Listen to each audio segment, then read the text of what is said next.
স্বাভাবিক অবস্থায় ফিরেছে জাতীয় রাজস্ব ভবন এনবিআর কার্যালয়। সোমবার সকালেই কাজে যোগ দিয়েছেন কর, কাস্টমস ও ভ্যাট বিভাগের কর্মকর্তা-কর্মচারীরা। এর আগে রোববার রাতে মার্চ টু এনবিআর এবং কমপ্লিট শাটডাউন প্রত্যাহার করে এনবিআর সংস্কার ঐক্য পরিষদ। টানা 2 দিনের কর্মসূচিতে সারা দেশে স্থবির হয়ে পড়ে রাজস্ব সংস্থাটির সকল বিভাগের কার্যক্রম। একে আইন বহির্ভূত ও রাষ্ট্রের স্বার্থ পরিপন্থী আখ্যা দিয়ে কর্মস্থলে ফিরতে নির্দেশ দেয় সরকার। পাশাপাশি উদ্ভূত পরিস্থিতি নিয়ন্ত্রণে জ্বালানি উপদেষ্টা ফাইজুল কবির খানের সভাপতিত্বে 5 সদস্যের উপদেষ্টা কমিটি গঠন করার কথাও জানায় সরকার।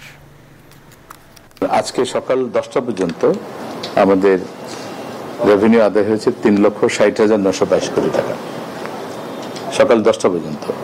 তো যেটা হয় যে আজকে যেগুলো ট্রেজারিতে জমা হবে সেটার রিপোর্ট হয়তো আমরা কালকে পাবো। এর বাইরে আমাদের কিছু বিশেষ করে গভর্নমেন্ট প্রজেক্টগুলোতে যেটা যেই ট্যাক্স এবং ভ্যাট যেটা বিল থেকে যেটা আদায় হয় সেটার একটু সমন্বয়ের জন্য কিছু সময় লাগে। তো সেটাও হয়তো আমরা নভেম্বরে জুন ক্লোজিং এ একটু সময় লাগে, হয়তো 2-3 সপ্তাহ লেগে যাবে ফাইনাল ফিগার আসতে। বান্ডেল থাকলে প্রতি সেনমানিতে টাকা বাঁচবে। বিকাশ সেনমানি বান্ডেল কিনে জিতুন প্রতি লেনদেনে।